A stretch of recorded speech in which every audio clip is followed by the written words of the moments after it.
नमस्कार, आप देख रहे हैं कड़ आवाज। मैं हूं महावीर सिंह रमन आपके साथ।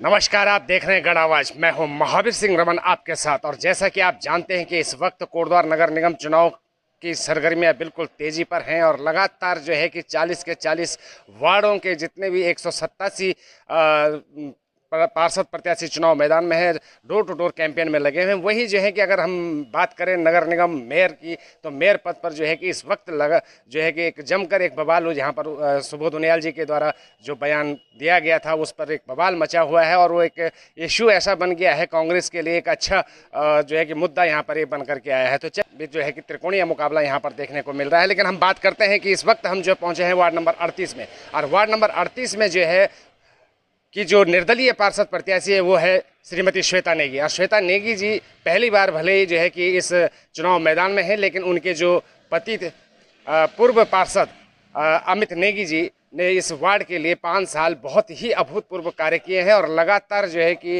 वो अपने क्षेत्र की जनता के लिए हर समय तत्पर खड़े दिखाई दिए। तो आइए, इस वक्त हमारे साथ उपस्थित हैं अमित नेगी जी। अमित नेगी जी, गढ़ आवाज में आपका स्वागत है। धन्यवाद। मैं गढ़ आवाज के आदरणीय बड़े भाई अग्रवाल जी का मैं धन्यवाद देता हूं कि कम से कम आपने हम पूर्व पार्षदों को याद तो किया। और निश्चित रूप से जिस प्रकार से आप क्षेत्रों में जा रहे हैं, हर वार्ड में जा रहे हैं, वहाँ की समस्या हो या वहाँ के सुझाव हों या आप पूर्व पार्षदों से भी आप बातचीत कर रहे हैं, मैं उसके लिए आपको बहुत बहुत धन्यवाद देता हूँ। जी, हमारा सिर्फ एक ही जो है कि एम है कि जो पूर्व पार्षद रहे उन्होंने अपने वार्ड में क्या क्या कार्य किए हैं, और आगामी अगर वो दोबारा से प्रत्याशी हैं या उनके परिवार से कोई प्रत्याशी दोबारा इस चुनाव मैदान में है, तो वो आगे की किस तरह की उनकी रणनीति और योजनाएं अपने क्षेत्र और अपने वार्ड के लिए और अपने वार्ड की जनता के लिए होगी। तो अमित जी, पहला जो दृष्टिकोण आपका था, जो आपने यहाँ पर कार्य किए हैं, उनका असर जरूर जो है कि आपके जो प्रत्याशी हैं, आपकी धर्मपत्नी श्वेता नेगी, उन पर जरूर जो है कि जनता का असर होगा और आपको बहुत ही अच्छी तरह से जो है कि इस चुनाव में उनको जो है सफलता मिलेगी। लेकिन जनता तक एक संदेश देना बहुत ज़रूरी है कि ये चुनाव का दौर है, कि किस तरह से और क्या क्या कार्य किए गए। जैसे हम अगर माने कि नगर निगम के अंतर्गत आने वाले जितने भी योजनाएं होती है, वो कितनी जो है कि आप वार्ड नंबर 38 के धरातल पर उतार पाए। देखिए, मैं आपको बताना चाहूँगा कि जब मैं पूर्व पार्षद था और पूर्व पार्षद बनने से पहले ये ग्राम पंचायतें, यानी कि ये नगर निगम से पहले पंचायतें थी, और उसके बाद जब ये नगर निगम बन गया, पूरा कोटद्वार विधानसभा नगर निगम बन गया, तो इसमें बहुत सी परिस्थितियां बदली। जनता के आशीर्वाद से मुझे भी पार्षद बनने का अवसर मिला, और क्योंकि मैं वार्ड नंबर 38 झंडचौड़ उत्तरी और उमरापुर से पूर्व पार्षद रहा हूँ, तो यहाँ पर हमें भी 1 साल काम सीखने को मिला और हमें अनुभव प्राप्त करना था कि किस प्रकार नगर निगम, क्योंकि जो उत्तराखंड का एक्ट है वो उत्तर प्रदेश 1959 नगर निगम एक्ट के तहत ये चल रहा है। तो मैंने उस किताब को बहुत अच्छे से पढ़ा, उसको मंथन किया, और 1 साल मैंने भी इस काम को नगर निगम के अंतर्गत इसको सीखा। और बहुत सी चीज़ों को सीखने के बाद जैसे ही हम धरातल पर पहुंच रहे थे, तब तक पूरे भारतवर्ष में नहीं, पूरे विश्व में कोरोना काल का एक विकट परिस्थितियाँ आई, जिसमें सिर्फ इंसान को अपनी जान बचानी थी, इंसान को अपने परिवार को बचाना था, देश को, हर नागरिक को बचाना था। तो इस प्रकार की परिस्थितियाँ रही, लेकिन उसके बाद फिर जो हमें अवसर मिला और जो हमने सीखा, उसके आधार पर बहुत से कामों को मैंने वार्ड नंबर 38 झंझड़ उत्तरी और उमरापुर में उतारा है। आपने कोरोना का जिक्र किया। मैं ये पूरी दुनिया जानती है कि 2 साल जो है बहुत भारी रहे पूरे देश पे ही। तो उस दौरान आपकी भूमिका, अपने क्षेत्र की जो जनता थी उसके लिए क्या भूमिका आपकी रही? देखिए, मैं बताना चाहूँगा, क्योंकि उस समय मानवता को बचाना था और इंसान का बचना बहुत ज़रूरी था। तो हम लोगों ने कोरोना काल के दौरान सबसे पहले नगर निगम के अंतर्गत हमने स्वयं के ट्रैक्टर लगा के, आदरणीय बिंजोला चाचा जी हैं, उन्होंने अपना ट्रैक्टर मुझे दिया था, और मैं उनका आपके चैनल के माध्यम से आज धन्यवाद देना चाहता हूं कि उन्होंने बड़ा साथ मेरा भी दिया और हमारे वार्ड का भी दिया। तो उनके ट्रैक्टर को हम घर घर तक हमने बिल्कुल उनके छिड़काव, जो सैनिटाइजर छिड़काव था, घर घर जाके हमने हर घर जाके सैनिटाइजर छिड़काव किया। उस समय बस मुझे ये था कि अपने जनमानस को बचाना है, अपनी जनता को इस कोरोना काल में जो ये कोरोना है इसके बैक्टीरियाज को मारने हैं। तो नगम से हम दवाइयाँ लेकर घर घर हमने छिड़काव किया। एक तो हमने इस पर, क्योंकि वो मानवता को बचाना था। दूसरा ये था कि अब लोगों के घरों में चूल्हा कैसे जले, लोगों के राशन घर घर पहुंचानी थी। तो क्योंकि हम निर्दलीय पार्षद थे, मैं सब जगह गया, मैं नेगी जी के पास गया, नेगी जी ने भी बड़ी राशन हमें उपलब्ध कराई जनता के लिए। मैं डॉक्टर हरक सिंह रावत जी के पास भी गया, उन्होंने भी राशन उपलब्ध कराई। श्रम विभाग से भी हमने राशन उपलब्ध कराई, और अपने व्यक्तिगत लोगों से मिलकर, चाहे हमारे भारद्वाज अंकल जी हो, रामचंद्र भारद्वाज जी, मोहन चंद यानी जी, हमारे गांव के तमाम लोगों ने, हम सब लोगों ने मिलकर अपने संसाधनों से राशन, और उन लोगों को अत्यधिक राशन की जरूरत पड़ी थी जो यहाँ पर किराए में निवास कर रहे थे, और सब वो हमारे अपने लोग थे, तो हमने उन लोगों तक राशन पहुंचाई और एक मानवता बचाने का जी, और उसका फल जरूर अमित नेगी जी को मिलेगा। और अमित नेगी के बारे में मैं एक बात बता दूं कि भले ही आज किसी कारणवश वो दोबारा से इस मैदान में नहीं है, अपनी धर्मपत्नी को मैदान में उतारा है उन्होंने, लेकिन उनका व्यवहार, उनके कार्यशैली और उनके द्वारा जो है कि अपनी जनता की पीड़ा को समझना और साथ ही एक कुशल नेतृत्व, एक नेता के जो गुण होते हैं वो उनके अंदर हैं। और हम चाहते थे कि, और पूरा इस क्षेत्र चाहता था कि वो कुछ और आगे की तैयारी करें। चलिए, वो भविष्य की गर्द में है और ज़रूर ऐसा होगा। फिलहाल जो हम वार्ड नंबर 38 की बात कर रहे हैं, वार्ड नंबर 38 में जो नगर निगम के अंतर्गत सबसे पहला कार्य होता है स्वच्छता का, स्वास्थ्य का और पेयजल का और सिंचाई नहरों का। तो इन सब चारों योजनाओं में या कार्यों में वार्ड नंबर 38 40 वार्डों में कहाँ है आप? आपके माध्यम से बोलना चाहूँगा, क्योंकि मुझे पहले से ही स्वच्छता का बड़ा एक अंतर्मन में मुझे रहा है कि मैं बचपन से ही मुझे सफाई का बड़ा शौक था। तो लेकिन जब नगर निगम में पार्षद बना तो मेरे मन में हमेशा बचपन से रहा कि कैसे अपने वार्ड को स्वच्छ बनाया जा सकता है। और मैं आपके चैनल के माध्यम से इस बात को बेपाक होकर बोल सकता हूँ, और आप नगर निगम के आला अधिकारियों से पूछ सकते हैं, जो हमारे नगर निगम के चाहे एसएनए हों या चाहे हवलदार हों और चाहे हमारे कर्मचारी हो, आप उनसे पूछेगा कि वार्ड नंबर 38 आज भी स्वच्छता के मामले में सबसे आगे है। मेरा मिशन जो था, अपने वार्ड को अंधेरे से दूर करना था, क्योंकि मैं जब चुनाव में जाता था, उस समय की बात कर रहा हूँ, तो मैं हमेशा एक बात कहता था कि मैं अपने वार्ड को चांदनी चौक की तरह चमकता हुआ देखना चाहता हूँ। जिस प्रकार चांदनी चौक है, दिल्ली का दिल है, तो वहाँ पर चांद जैसे, मतलब आप रात में भी जाएंगे तो बिल्कुल चांदनी रहती है, तो इसलिए चांदनी चौक भी और नाम पड़ा है। तो मैंने सबसे पहले था कि मैं अपने पूरे वार्ड में जो मेन लाइनें हैं या मेन सड़कें हैं, उन पे, मोड़ों पे, जैसे बस स्टॉप पे या जहाँ पे बैठने आते हैं बुजुर्ग लोग, वहाँ पर लाइटों का, तो मैं लगभग अपने वार्ड में हम लोगों ने लगभग 450 लाइटों को लगाया। जो प्रतिनिधित्व कर रहा है आपका जो जनप्रतिनिधि है, वो शिक्षित होना, विवेकशील और एक विजन वाला, जो विज़न होता है अपने क्षेत्र के लिए, अपने क्षेत्र की जनता के लिए, वो पॉजिटिव सकारात्मक विज़न के साथ अगर कार्य करने वाला एक ऐसा ही व्यक्ति और ऐसा ही नेतृत्व जो है कि आपको एक आगे बढ़ाने का कार्य करता है, आपके क्षेत्र का जो विकास करने में जो है अग्रणी भूमिका निभाता है। सभी को मेरी शुभकामनाएं हैं। सभी जितने प्रत्याशी लड़ रहे हैं मेरे वार्ड में, मेरा एक पूर्व पार्षद होने के नाते और एक क्योंकि सामाजिक सेवक में रहा हूँ, पूर्व पार्षद के पद पर एक सेवक के रूप में रहा हूँ, मैं बेटा के रूप में रहा हूँ, तो मैं एक तो सभी प्रत्याशियों को मैं शुभकामनाएं देता हूँ। और लेकिन उससे पहले मैं कुछ बातें भी जरूर आपसे रखना चाहूँगा कि सड़कों की बड़ी दिक्कतें वार्ड नंबर 38 में होती थी। वार्ड नंबर 38 क्योंकि आप जानते हैं उमरापुर जो पंचायत पहले ग्राम मगनपुर में थी, तो जब वार्ड बने तो झंझोड़ उत्तरी में इंक्लूड हो गया, यानी वार्ड नंबर 38 बन गया।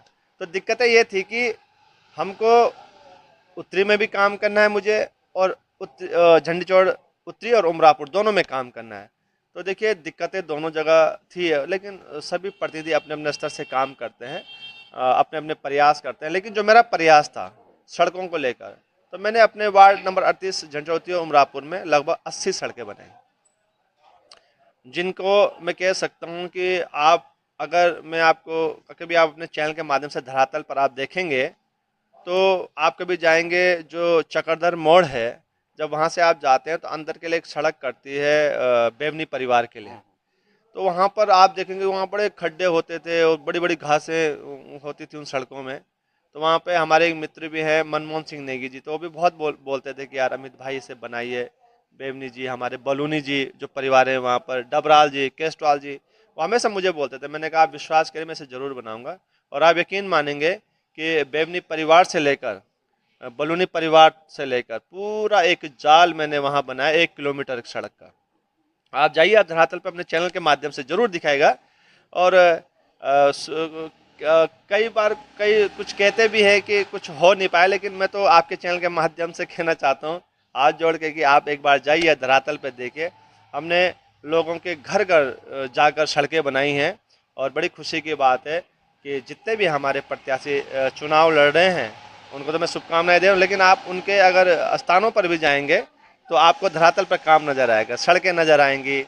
हमारे जो प्रधानमंत्री आवास योजना है वो योजना आपको घर घर नज़र आएगी। तो जितने भी हमारे लोग हैं उनके लिए हमने काम करने का प्रयास। और मैं आपको बता दूं, इस बात की खुशी है मुझे, क्योंकि हम तो निर्दलीय पार्षद थे, हमारे साथ अलग अलग विचारों के पार्षद थे, है ना, अलग अलग दल के विचारों के पार्षद थे, लेकिन उनमें से भी हमने बहुत अधिक, क्योंकि प्रधानमंत्री आवास योजना जी थी, आदरणीय नरेंद्र मोदी जी की योजना है, चल रही है देश के लिए, तो हमने ताकत लगाई अपने गांव के लिए। क्योंकि हमारा गांव का जो रिश्ता होता है वो चाचा ताऊ, मामा फूफा, दादा दादी, भाई बहन, ये रिश्ता होता है।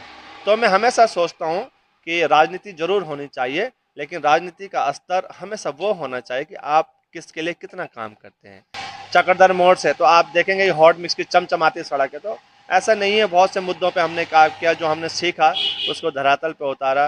प्रधानमंत्री आवास योजना हमने यहाँ पर 275 मकान दिए, लाने का प्रयास किया, और आज धरातल पर हैं, कईयों की किस्तें अब मुक्त हो चुकी है, अब और बाकी की अब होने वाली है।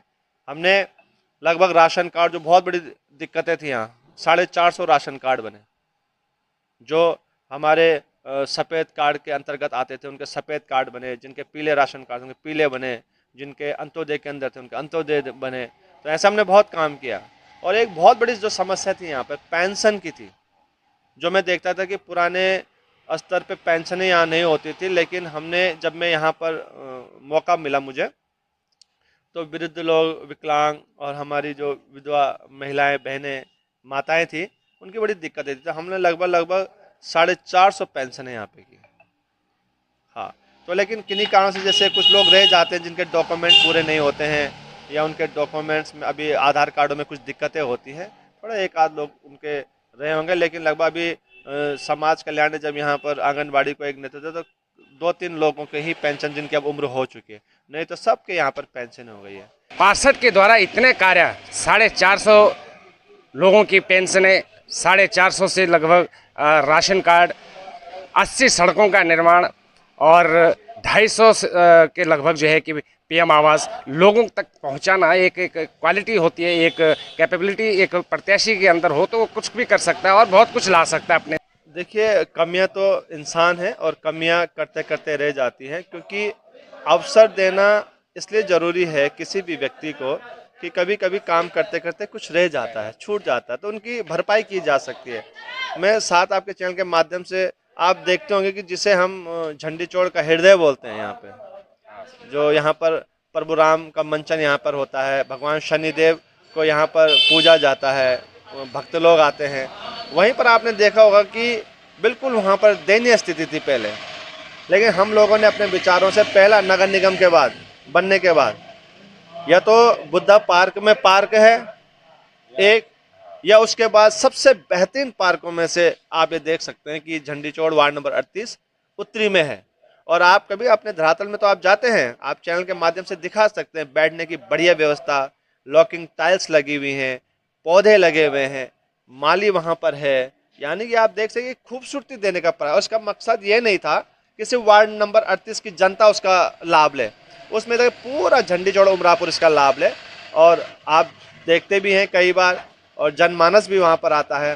हंस फाउंडेशन का शिविर, कोरोना के काल के बाद सर्वप्रथम मैंने वहाँ पर हंस फाउंडेशन का शिविर लगाया था, आप जानते हैं, और आप सबसे पहले आपने ही रिपोर्टिंग की थी उस हंस फाउंडेशन को मेरे माध्यम से। उसके बाद 4 तारीख को लगता था, तो मैंने उनसे अनुरोध किया था कि आप 18 तारीख भी लाए, क्योंकि भीड़ ज़्यादा होती है, तो महीने में 2 बार करवाया।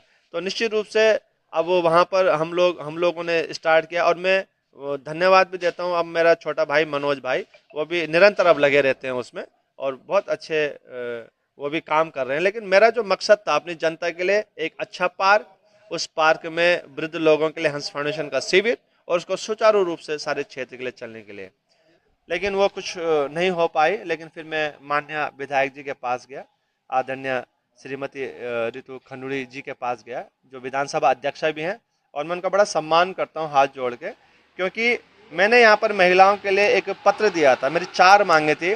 अतिरिक्त प्राथमिक स्वास्थ्य केंद्र जो है स्वतंत्र संग्राम सेनानी स्वर्गीय श्री राय सिंह जी के नाम पर अस्पताल है। मैं उनकी अपने कुछ 4 मांग लेके गया था कि एक तो यहाँ पर नियमित डॉक्टर होना चाहिए रात्रि का। दूसरा मेरी मांग थी कि हमारा जो है वहाँ पर 108 एम्बुलेंस होना चाहिए। तीसरी मेरी मांग थी कि महिलाओं के लिए, जो हमारी गर्भवती बहनें हैं, माताएं हैं, उनको यहाँ से कोटद्वार से बहुत दूर जाना, उनके लिए प्रसूति के लिए एक यहाँ पर कक्ष बनना चाहिए विद इक्विपमेंट, उसके अंदर सारी सुविधाएं होनी चाहिए। और चौथा मेरा ये था कि कुत्ते और सांप के काटने के इंजेक्शन, है ना। ये 4 मांगों पे मैंने काम किया था, और मैं बहुत बहुत धन्यवाद देता हूँ मैडम का कि मैडम ने यहाँ पर रेबीज के और सांप के काटने के इंजेक्शन उन्होंने उपलब्ध कराए थे, और महिलाओं के लिए उन्होंने एक प्रसूति गृह वहाँ पे बनाया है, लेकिन अभी संचालित नहीं हो पाया है। तो उसके लिए भी मैं निरंतर, भले मैं अब पोस्ट मास्टर के पद में जरूर हूँ, लेकिन यहाँ भी मैं सेवक हूँ, यहाँ भी मैं जनता की सेवा कर रहा हूँ। और क्योंकि मैं एक प्रतिनिधि रह चुका हूँ, तो मेरा कर्तव्य बनता है कि मैं जनता की सेवा निरंतर करता रहूँ। और आगे जो मेरी जो अपनी मांग है, यही रहेगी कि मैं आगे भी अस्पताल से जुड़े हुए मुद्दों को लेकर आगे इस पर हम काम करते रहेंगे। और साथ ही मैं आपको बता दूं कि पेयजल की बड़ी समस्याएं थी यहाँ पे, तो आपको बड़ी खुशी होगी, आपके चैनल के माध्यम से मैं बताना चाहता हूँ, और आप इसका धरातलीय निरीक्षण भी कर सकते हैं विभाग में जाके। मैं आपको पत्राचार नहीं दिखा पाया, मेरे पास पत्राचार है। तो उमरापुर और झंझड़ उत्तरी के लिए मैंने 2 ट्यूबवेल स्वीकृति के लिए पत्र दिया था, लेकिन उमरापुर में क्योंकि हमारी राजस्व की भूमि नहीं है, तो इसलिए भूमि ना होने की वजह से तो वहाँ पे ट्यूबवेल स्वीकृति नहीं हुआ। लेकिन वार्ड नंबर 38 झंझड़ उत्तरी में बारात घर के बिल्कुल जो हमारी भूमि है वहाँ पर ट्यूबवेल स्वीकृत हो चुका है, नगर निगम से एनओसी जा चुकी है, और फरवरी मार्च से मुझे लगता है या अप्रैल से उस पर काम प्रारंभ हो जाएगा, और 1 साल के अंदर ट्यूबवेल बनकर तैयार हो जाएगा। अगर ट्यूबवेल बन गया, पेयजल ट्यूबवेल, तो मैं बता दूं आपको कि झंडीचौड़ उत्तरी में पानी की कोई कमी नहीं रहेगी, जो पानी की दिक्कतें हैं। उसी प्रकार हमने उमरापुर में 38 नंबर नलकूप से 6 इंच की पाइपलाइन स्वीकृत करा रखी है, जिसपे कि क्योंकि जय साहब और अधिशासी अभियंता ने भी, हम गए थे, हम आदरणीय रामचरण भारद्वाज जी और हरीश ध्यानी जी, हम सब लोग, ललित शुक्ला जी, हम सब लोग गए थे। तो वहाँ पर उन्होंने कहा है कि ये काम भी प्रारंभ हो जाएगा, और कुछ वहाँ पर 3 इंच की पेयजल लाइनें बिछनी भी प्रारंभ चल रही है, काम चल रहा है। तो यानी सभी पे काम किया, लेकिन मैंने कहा ना कि काम करते करते कुछ रह जाता है, तो निश्चित रूप से उसका अब असर मिलेगा, क्योंकि जब आदमी काम करता है तो उसका फायदा जनता को। तो जी हाँ, ये थे वार्ड नंबर 38 के पूर्व पार्षद अमित नेगी, और अमित नेगी ने अपने पूरे कार्यों का यहाँ पर जो है कि विवरण जनता के सामने रखा है। और सबसे बड़ी बात जो लास्ट में उन्होंने बताई है, बहुत ऐसी समस्याएं होती है जिनका निराकरण जरूरी है। एक तो क्षेत्र के लिए पार्क की व्यवस्था, पेयजल, ट्यूबवेल की बात उन्होंने करी, और सब स्वास्थ्य से संबंधित जो है कि अस्पताल जो यहाँ पर प्राथमिक है, उसमें भी उन्होंने काफ़ी कुछ सुधार कराने का अपने स्तर से प्रयास किया। हालांकि उसमें बड़े प्रतिनिधियों का साथ सहयोग भी होता है, और की बात है योजनाओं को धरातल पर उतारने की बात है। और ये एक सक्षमता जो है कि एक अमित नेगी के अंदर चीज़ को अपने चैनल के माध्यम से चलाया है। जो कुछ भी उन्होंने व्याख्यान यहाँ पर किया है, वो सारी चीज़ें हमने धरातल पर आप लोगों को भी दिखाई है। तो आइए, वार्ड नंबर 38 की जनता से मैं ज़रूर अनुरोध करूंगा कि ऐसे व्यक्तित्व को और ऐसे व्यक्तित्व के सानिध्य में जो भी कैंडिडेट सामने हैं, उसको आप सहयोग और आशीर्वाद दें। तो आइए, इसी तरह जो है कि किसी और अन्य प्रत्याशी से आपकी मुलाकात कराएंगे, आपसे रूबरू कराएंगे। तब तक देखते रहिए गढ़ आवाज़।